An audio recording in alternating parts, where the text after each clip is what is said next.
When we learned about relationships, we were told to share more, get closer, and tell them all of our secrets. But what if all that closeness is actually killing the spark in your relationship?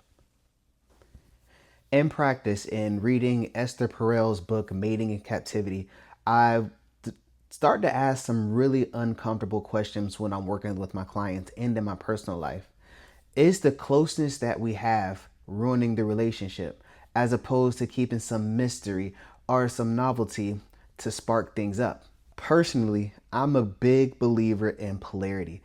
In my opinion, polarity has to exist in a relationship, meaning if there's a black, there's a white. If there's a hot, there is a cold. And in relationships, if you're so close and you're constantly trying to appease your partner, in my opinion, that kills the polarity that needs to exist within a relationship. From the theory with Esther Perel, she said, although there is a need to feel safe and secure in your relationship, there's also a need to have a sense of danger or a sense of novelty or a sense of excitement in the relationship that is just as important. And when I work with couples, often they spend so much time together or it becomes a business relationship as opposed to something that's exciting like it was in the beginning of the relationship. Now, I'm not here to say you shouldn't feel comfortable in your relationship and safe in your relationship, because to be 100 with you from personal experience, but what I am saying is that there should be some spark and some excitement and some questioning that goes on in the relationship to keep the excitement alive. So something that I like to explore with couples is, hey, how was it? Talk about the feeling that you have to actually miss the other person, right? And when we're in relationships, you see them every day, so there's nothing new. So I work with my couples on, number one, saying like, hey, okay, we have to feel safe. But number two, we're almost too safe. How can we implement excitement? How can we implement mystery within each other? Often I find that one thing that couples need to do is create their own lives outside of each other. Have friends that they hang out with, which tends to be a lot easier for women than men, because a lot of men, when they get into the middle 30s, but I've seen that women often do better with socializing and getting together with the girls. Another issue is sometimes in relationships, we put so much on our partner. Our partner is supposed to be our best friend. Our partner is supposed to be the co-parent. Our partner is supposed to be the one that challenges us. And oftentimes that is a lot of weight, a lot of responsibility for one person to handle. When that person becomes your entire world, there's no polarity. There's nothing new. There's no excitement. That person is literally just an extension of you.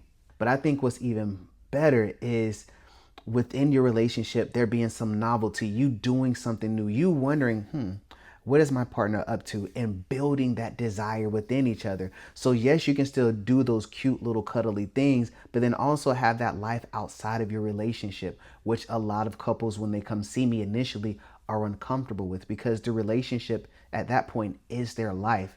And though the relationship is important, I tell them that being an individual inside of that relationship will greatly benefit the relationship in the long term. So let me break it down to you the way Esther Perel did. And no, I'm just not going to hit you with the, oh, we need to learn to communicate better.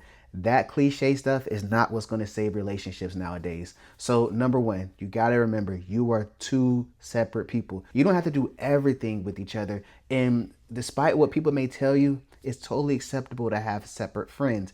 Now, you know the good friends versus the bad friends. So if you got friends that's doing some suspect stuff, they might not be the one that you need to be hanging out with. But I'm talking about good friends that hold the same values as you and your partner.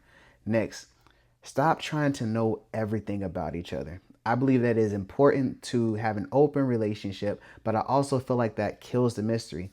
Try to be new, do unpredictable things. Desire lives where lightness and surprise exists. So don't be afraid to be spontaneous. And last but not least, and this is for me personally, bring some play back into the relationship. All too often, we stop having fun and it becomes a responsibility to be in a relationship. Laugh together, do spontaneous things together. Often I hear couples say, oh, I always got to come up with something to do. They never plan anything. I also think that we have to understand the dynamic of the relationship.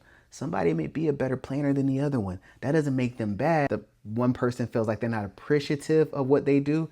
And number two is the other person doesn't make any effort at all. So we got to bring that fun, that playfulness back into the relationship, and honestly integrate yourself in some of the things that your partner does like to do, but at the same time give them space to do it alone as well.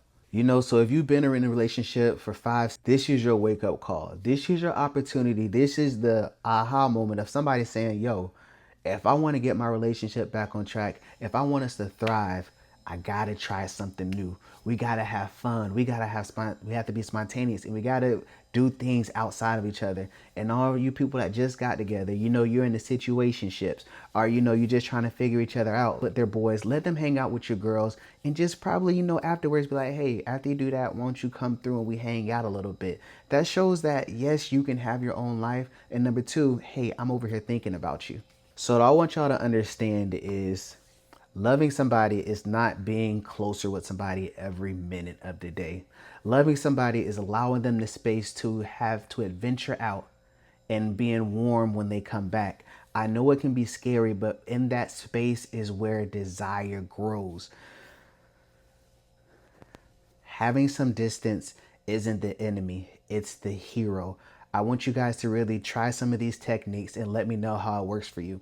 If it works, great. But if you feel like I'm totally out on left field, that didn't work for me. So I can go back in the lab and help you all improve. Again, this was based off of Esther Perel's book, Mating in Captivity, that has greatly improved my romantic relationships and helped me be grounded and helped me show up as a better partner and make it fun for my relationships again. Make relationships safe and fun again. Take care. Peace.